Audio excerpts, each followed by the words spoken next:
Bismillahirrahmanirrahim. Assalamualaikum warahmatullahi wabarakatuh.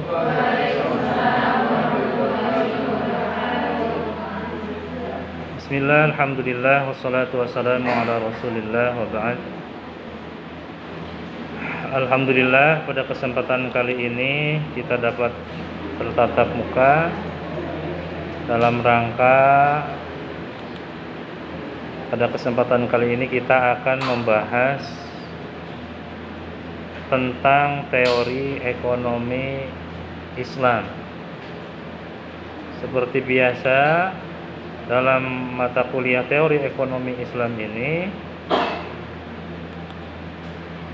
kita seyogianya harus mengetahui tentang harta terlebih dahulu, sehingga sebelum kita membahas akad-akad yang ada dalam teori ekonomi Islam, kita harus mengetahui definisi harta terlebih dahulu.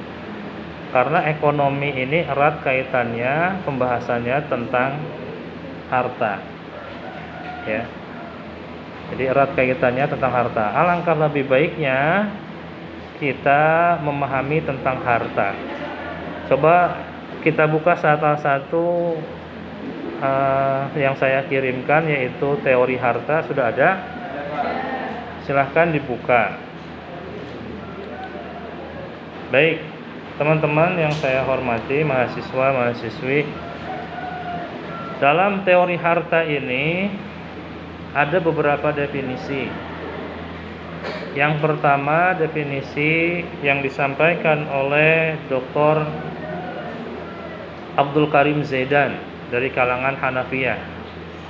Di situ ada beberapa buku referensi yang saya kutip dalam bukunya Wahbah Zuhaili dalam Fiqhul Islam Mu'adillatuhu. Kitab Wahbah Zuhaili Fiqhul Islam Mu'adillatuhu yang kurang lebih ada 10 jilid. Di situ membahas tentang teori harta. Ya. Apa yang dikutip di buku tersebut? Di situ ada definisi harta menurut Abdul Karim Zaidan. Yaitu harta adalah setiap barang yang dimiliki secara jelas dan dapat dikendalikan oleh seseorang, baik barang itu berupa benda ataupun manfaat. Jadi menurut Abdul Karim Zaidan, harta ini yaitu barang yang dimiliki secara jelas. Jadi kalau tidak dimiliki, menurut Abdul Karim Zaidan bukan kategori harta. Jadi harus dimiliki terlebih dahulu. Contohnya yang bukan harta adalah emas yang masih ada di dalam perut bumi, atau ikan yang masih ada di laut. Itu tidak dalam kategori harta. Karena apa? Indikatornya menurut Abdul Karim Zaidan yaitu harus dimiliki dan dapat dikendalikan oleh seseorang, baik barang itu berupa benda ataupun manfaat. Jadi menurut Abdul Karim Zaidan, barangnya itu juga harus berupa benda ataupun manfaat. Jadi tidak dikategorikan harta kalau tidak berbentuk benda dan ada manfaatnya. Seperti satu biji beras. Itu harta apa bukan? Satu biji beras. Bukan, karena tidak ada manfaatnya atau tidak ada harganya. Satu biji, bukan satu karung, 1 kilo. Jadi tidak kategori harta. Nah, pendapat yang kedua yaitu definisi harta menurut jumhur ulama. Siapa itu jumhur ulama? Mayoritas ulama. Jadi mayoritas ulama ini mendefinisikan harta adalah setiap barang yang ada nilainya, dan jika dirusakkan maka orang yang merusakkan tersebut harus mengganti rugi. Jadi jumhur ulama menambahkan, di samping barang itu dimiliki, jadi barang tersebut juga harus ada nilainya. Ya. Harus bernilai. Kalau tidak bernilai tidak dikategorikan harta. Dan menambahkan lagi jumhur ulama, apa tambahannya, yaitu kalau dirusakkan maka harus diganti. Kenapa maksudnya dirusakkan harus diganti? Bahwa harta tersebut benar-benar berharga. contohnya kalau kalau Anda memiliki handphone, kemudian handphone itu harta menurut Anda karena bernilai. Handphone tersebut andai kata secara sengaja dirusakkan oleh teman Anda atau sengaja tidak sengaja, maka sebagai haknya Anda bisa menuntut ganti rugi atas harta. Itu definisi harta menurut Abdul Karim Zaidan dan jumhur ulama. Baik teman-teman, yang kedua kita akan membahas tentang contohnya. Contoh harta. Jadi contoh harta kayaknya semua sudah pada paham. Yaitu contohnya harta seperti apa? Emas, terus perak, binatang ternak. Itu harta. Ya. Contoh manfaat yaitu memakai, mendiami, buku, itu ilmu, maka dikategorikan sebagai harta. Makanya kalau orang plagiat, tahu plagiat? Mengambil hak karya orang lain tanpa mengutip sumbernya, itu sama dengan mengambil harta orang. Jadi kalau Anda dalam mengerjakan skripsi, Anda ngambil skripsi orang diganti nama Anda, berarti Anda telah mencuri harta orang lain. Karena harta dalam kategori manfaat, ilmu pengetahuan.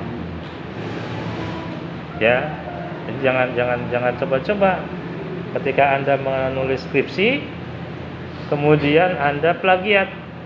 Plagiat itu mengaku hasil karya orang lain sebagai hasil karya Anda. Itu namanya berarti Anda sama dengan mencuri harta orang lain. Ya. Tidak disebut sebagai harta kalau tidak dimiliki. Tadi indikatornya harta itu harus dimiliki. Ya, betul? Indikator harta menurut definisi yang di atas tadi, Abdul Qadir Zaidan ataupun jumhur ulama, berarti indikator yang pertama harus dimiliki. Jadi tidak dikategorikan harta kalau tidak dimiliki. Dapat dipahami? Contohnya, ikan yang masih ada di laut, harta apa bukan? Bukan, karena tidak, indikator pertama tidak terpenuhi, yaitu tidak dimiliki. Ya. Kemudian indikator yang kedua yaitu harus ada nilainya atau kimahnya, harganya. Satu biji jagung itu bernilai apa tidak? Makanya tidak dikategorikan harta. Jika Anda memiliki satu biji jagung, itu satu biji jagung tidak bisa dijadikan sebagai mahar untuk menikah. Ya, satu biji jagung buat apa? Nggak kenyang. Satu biji beras buat kenyang. Makanya dalam rukun nikah, dalam mahar, besar kecilnya mahar itu tergantung kemampuan seorang laki-laki. Namun harus ada manfaatnya, ada kimahnya, ada nilainya, ada harganya. Makanya kata Rasulullah, iltamis walau khotaman min hadid. Apa maksudnya? Buatkan cincin walaupun dari besi, dari emur yang dikikir. Maksudnya apa? Itu ada harganya. Kalau kita lihat cincin yang dari besi sekalipun itu ada harganya, Rp5.000, ada harganya. Maksudnya itu. Jadi harus memang salah satu rukun dalam akad nikah yaitu mahar harus yang berharga. 10.000 berharga enggak? Kalau mau calon Anda mau menikah dengan mahar 10.000, jadi. Karena 10.000 Rp1 berharga tidak? Tidak berharga. Rp1 buat beli apa? Cilok aja 5.000. Rp1 berarti tidak bisa dijadikan mahar. Satu biji beras bisa dijadikan mahar? Tidak bisa. Jadi harus ada nilainya. Itu indikator dalam jumhur ulama. Pertama, itu kategori harta itu harus dimiliki, kedua ada nilainya, yang ketiga juga harus harta tersebut tidak bertentangan dengan syariat Islam. Maksudnya apa? Tidak dikategorikan harta kalau bertentangan dengan syariat Islam. Contohnya apa? Contohnya daging babi. Ini sih muslim kan? Ada yang non muslim semua? Ada? Ah, nggak apa-apa. Ini wawasan ya. Orang Islam tidak boleh, ada yang non muslim ya. Orang Islam tidak boleh makan daging babi, benar nggak? Apa masih meragukan? Karena ada dalam ayat Al-Quran, innamal khamru wal maisiru wal ansabu rizqun min amalis syaitan. Atau dalam Al-Quran juga ada lahmal khinzir. Lahmal khinzir diharamkan untuk memakan lahmal khinzir. Apa lahmal khinzir? Daging babi. Diharamkan kita untuk meminum minuman keras, alkohol. Kalau sanitizer ya nggak apa-apa, udah nggak diminum. Minum minuman keras kita dilarang. Mabuk-mabukan, narkoba tidak boleh. Karena Islam melarang, merusak akal pikiran. Nah, makanya kalau menurut syariat Islam tidak dikategorikan harta kalau bertentangan dengan syariat Islam. Walaupun berharga. Menurut non-Islam, daging babi atau babi itu harta. Menurut non-Muslim, non-Islam. Tapi menurut orang Islam, daging babi itu bukan harta. Karena keluar dari indikator yang ketiga, yaitu bertentangan dengan syariat Islam. Jadi kalau Anda beli daging babi, berarti sama dengan Anda membeli bukan harta. Ya. Contohnya, kalau Anda seorang muslim boleh nggak punya peternakan babi? Hah? Nggak boleh, karena dia memiliki harta yang dilarang oleh agama. Tapi kalau non muslim boleh. Makanya kalau non muslim punya peternakan babi, kamu sebagai seorang Islam jangan membakar peternakan babi tersebut. Mentang-mentang ini bukan harta, duruk weh. Tapi yang punya non muslim, nggak boleh. Kalau Anda sebagai seorang muslim, baru Anda yang dilarang memiliki harta tersebut. Karena tidak kategori harta kalau bertentangan dengan syariat Islam. Dapat dipahami? Berarti ada 3 indikator. Ada berapa?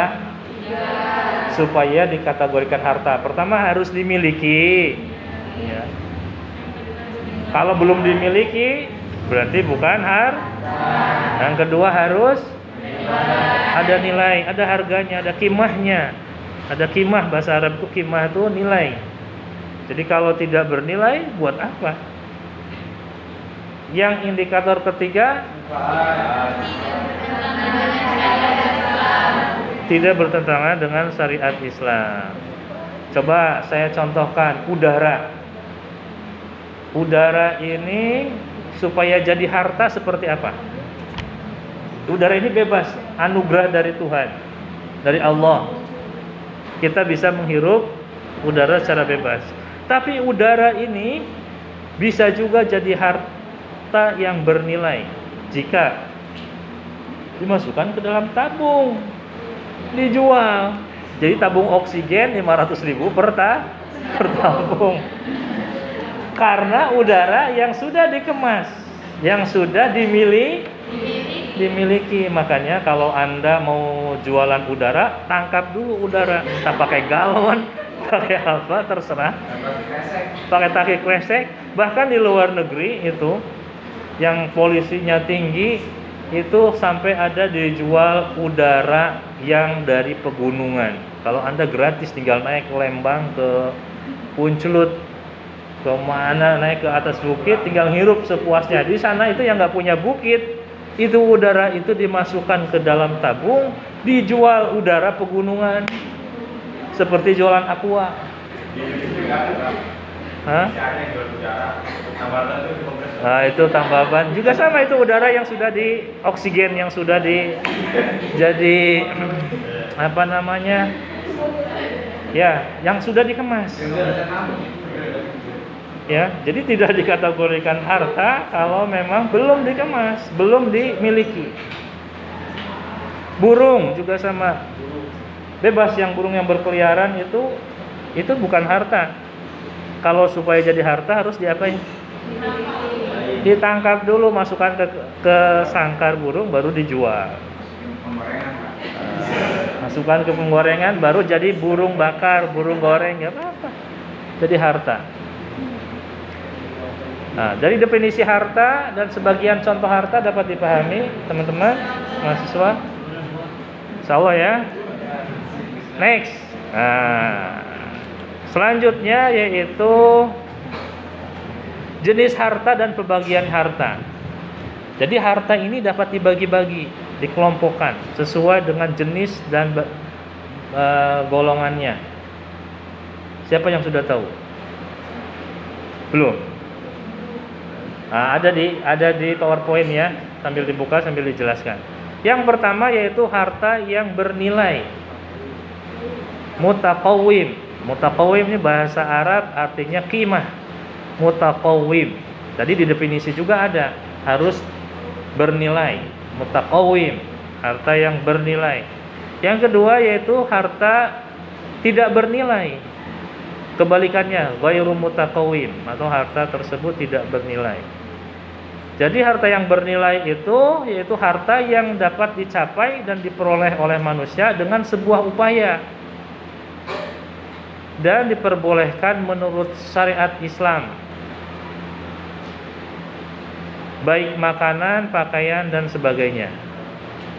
Nah, jadi harta yang bernilai. Jadi harta yang bernilai itu intinya harta tersebut yang ada nilainya, yang ada harganya, dan tidak bertentangan dengan syariat Islam. Contoh, ya, ketika Anda tadi, kita sebagai seorang Muslim tidak boleh memiliki peternakan babi, karena keluar dari indikator harta yaitu bertentangan dengan.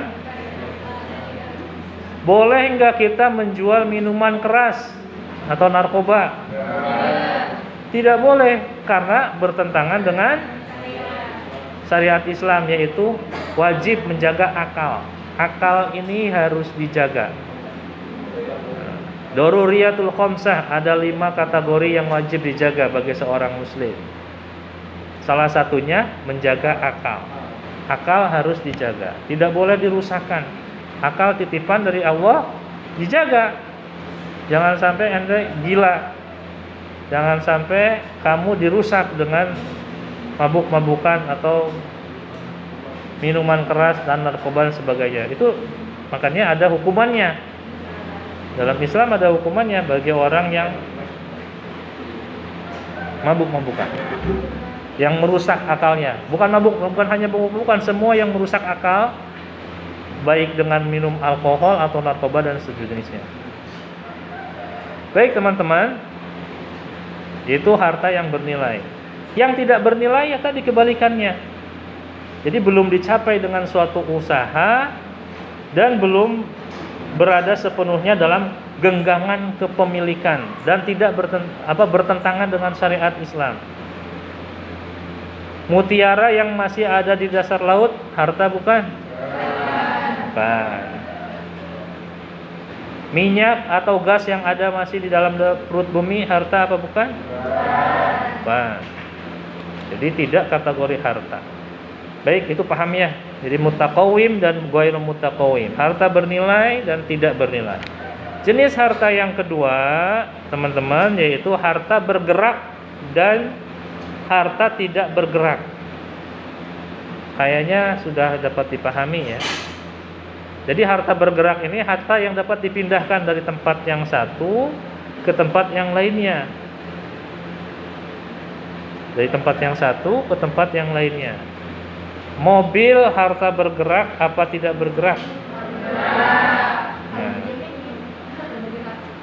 tapi hakikatnya mobil itu harta bergerak. Kalau Anda ingin naik mobil, apakah mobilnya didiemin aja apa dinaikin? Harus dipakai. Jadi itu namanya mobil harta bergerak. Uang harta bergerak, harta diem. Uang bergerak. Caranya supaya uang itu jadi harta harus digerakkan, dibelanjakan, dibelikan chicken, dibelikan pulsa. Nah, pulsa harta atau bukan? Pertama, pulsa gaib loh, tidak kelihatan. Siapa yang tahu bentuknya pulsa? Angka. Tapi kategori harta, kenapa? Berharga. Ada harganya. Tapi bentuknya seperti apa? Pasar. Jadi harta juga tidak bukan berarti harus ada bentuknya, fisiknya dan sebagainya. Coba kalau saham, tahu saham? Saham adalah surat berharga penyetaraan modal dari investor kepada emiten. Sebagai haknya, investor dapat hak dividen, hak capital gain, dan hak RUPS. Paham? Apa itu? Itu saham. Jadi surat berharga. Jadi kalau Anda beli saham, jadi kalau Anda beli saham, berarti Anda bentuknya saham, tahu nggak seperti apa? Makasih Pak. Bentuknya saham, tahu nggak seperti apa? Kalau dulu itu ada satu lembar kertas. Anda membeli saham Indofood, perusahaan Indofood, logo Indofood, ada selembar. Tapi sekarang di era digital ini, Anda kalau beli saham, Anda cukup mendapatkan portofolio Anda tentang pembelian saham secara elektronik. Jadi saham juga sama, walaupun Anda tidak tahu bentuknya, hakikatnya itu seperti apa, tapi itu surat berharga kepemilikan perusahaan. Jadi kalau Anda beli saham, contohnya ya, Anda beli saham Indofood. Siapa yang tahu Indofood? Saham-saham yang ada, contohnya Indomie. Tahu nggak? Saus Indofood. Kemudian produk-produk Indofood ya. Produknya Ciki. Ada juga itu apa namanya, kentang. Itu produk-produk Indofood. Jadi kalau Anda beli saham Indofood, sebenarnya Anda pemilik perusahaan. Jadi kalau Anda ingin jadi pemilik perusahaan, Anda beli saham. Walaupun lah kalau ibaratnya rumah, Anda punya Indofood ini, rumahnya banyak, apartemen bertingkat, tapi rumah Anda yang ada di Indofood yaitu gubuk yang paling pojok, paling pinggir. Karena sahamnya belinya cuma 1 lot, 2 lot. Yang lain belinya miliaran, triliunan. Anda cuma beli 10 lot, 2 lot. Nah, itu gubuk Anda di perusahaan Indofood yang paling pojok sendiri, yang reot sendiri. Karena sahamnya belinya sedikit. Jadi saham juga sama, adalah surat berharga kepemilikan perusahaan, dari investor kepada emiten. Baik teman-teman, sampai di sini ada yang mau ditanyakan? Ya, silakan. Bagaimana tanggapan Islam mengenai harta gaib? Apakah bisa diterima sebagai alat pembelian? Gimana? Kurang jelas. Namanya siapa?